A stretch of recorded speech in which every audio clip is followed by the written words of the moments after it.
Hey there, how are you? I've missed you. For the first time in 6 months, we're back with 12 entrepreneurs who are guaranteed to motivate and inspire you to take action in building your business infrastructure. They're each going to share a scale tale, a firsthand account of that magical moment when consistent, quality work intersected with the ability to increase output without increasing cost. That's what's coming up here on season 17 of the Business Infrastructure Podcast, where we give you access to resources for curing your back office blues and transforming your operations. I'm Alicia Butler-Pierre, creator of this show and your guide through this season. First up to share his scale tale is Curt Anderson, a proud girl dad and self-proclaimed e-commerce evangelist for manufacturers who's on a mission to help you reach your e-commerce goals as quickly and painlessly as possible. This is episode 209, From Fail to Scale to Sell, how Curt Anderson grew and sold an e-commerce floral company.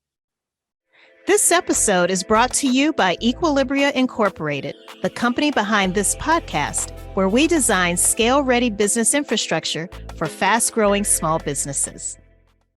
Running a small business is hard work. There's no doubt about it.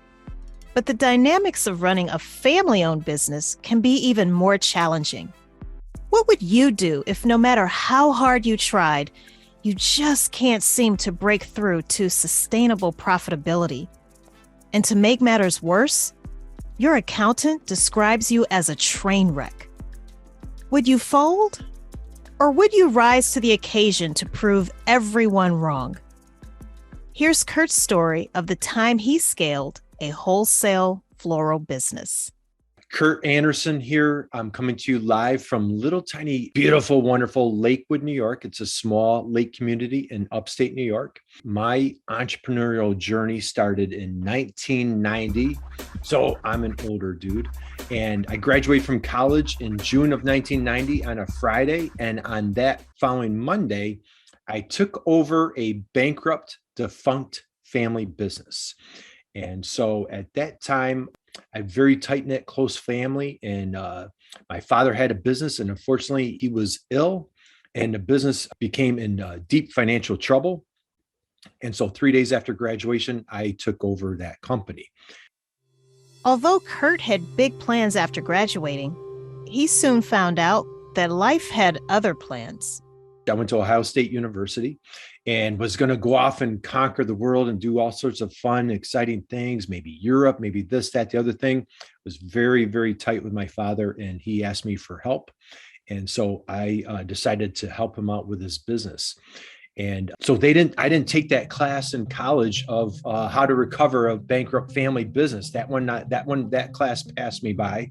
So it was literally 21 years old, learning on the fly. It was a wholesale business. And we had all sorts of challenges, struggles. I don't know if I would do it again, but boy, it certainly was fueled by fire, or I don't know, learn on the fly, whatever it was. And so that's how I kickstarted my entrepreneurial journey. Kind of always knew I wanted to get into business, just didn't expect that route. When I got into that wholesale business, boy, we didn't have a lot of options, and it was a struggle, and it was extremely challenging.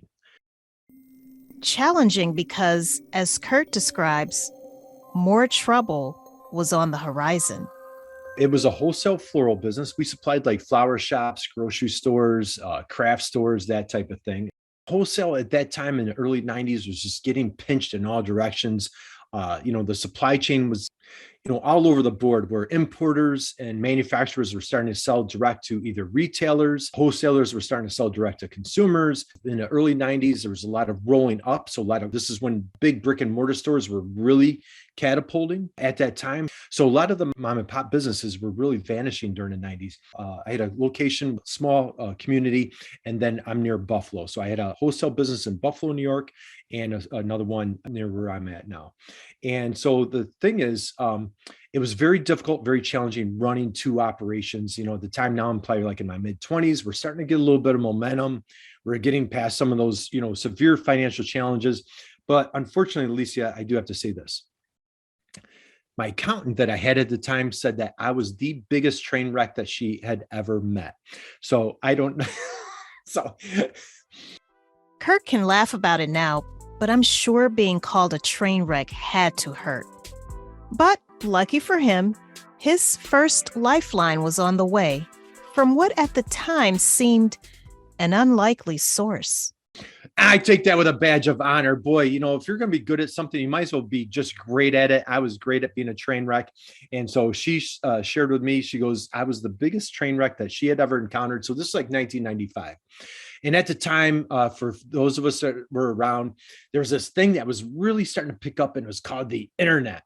And like America Online was doing like their first Super Bowl ads, and they were sending out like these little CDs. If anybody was old enough to remember these CDs that were going out to get you on the internet, and 14.4 modem dial-ups and all this fun thing. And I sat there at that time in 1995. I'm like, man, my accountants tell me I'm a train wreck. From fail to scale to sell in just under 20 years. How on earth did Curt do it? Well, it turns out he had some other lifelines. He'll share exactly how business infrastructure saved the day after the break.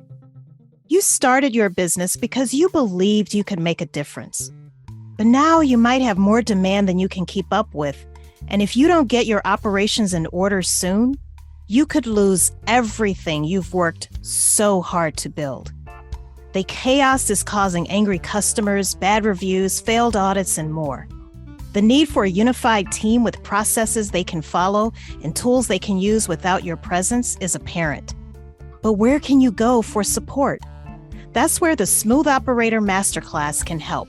It's an on-demand, online course that not only teaches you what business infrastructure is, but also shows you how to create it through video demonstrations and access to a private community where you can get more support.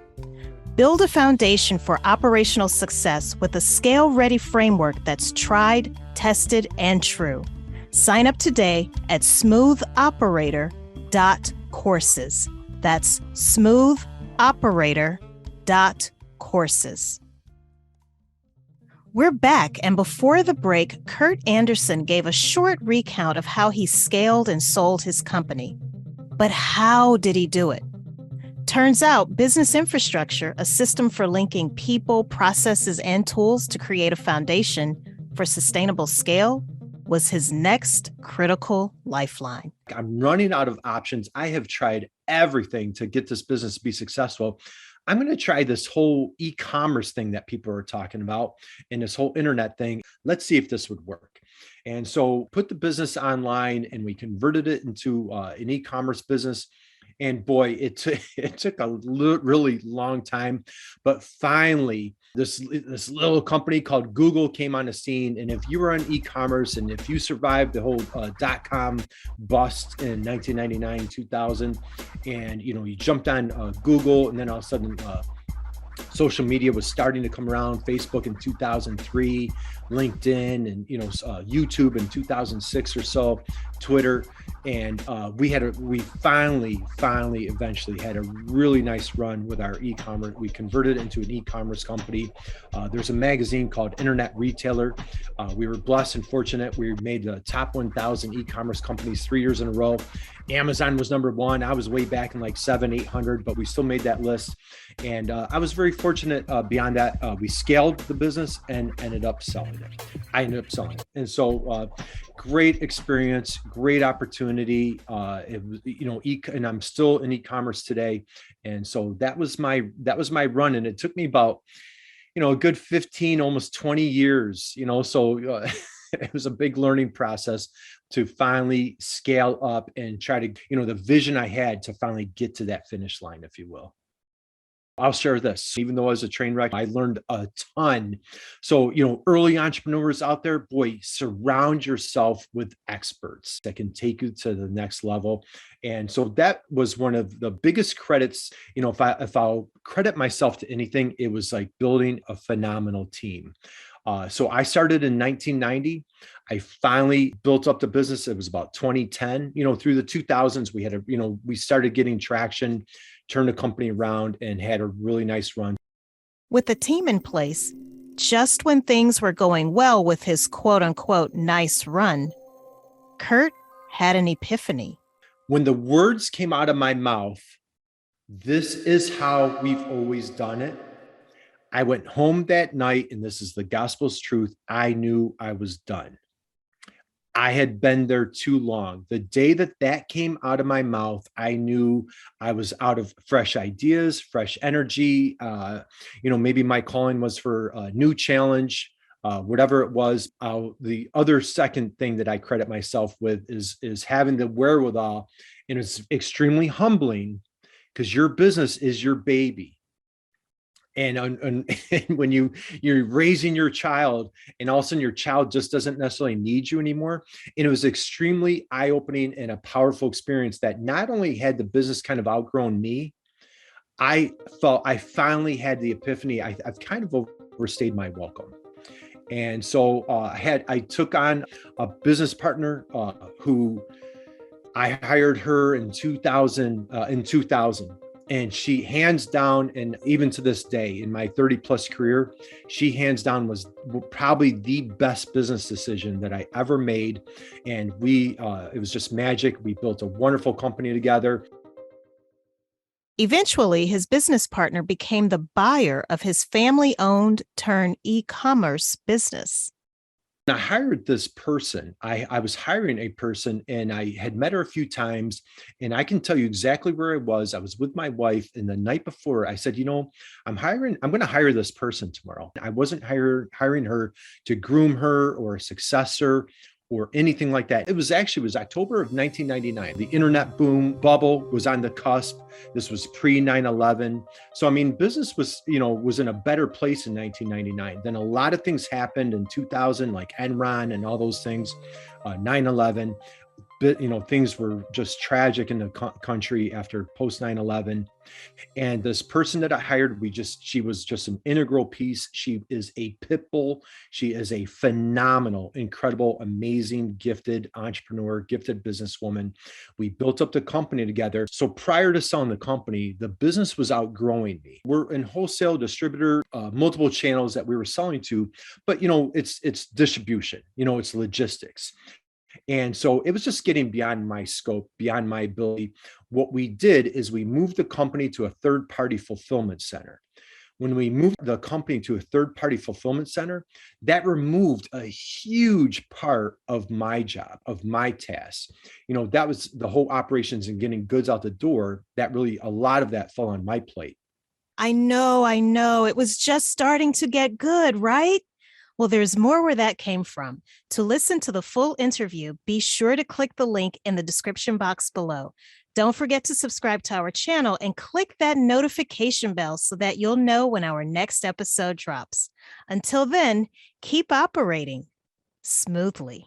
Join us next week for another episode of Business Infrastructure with Alicia Butler-Pierre.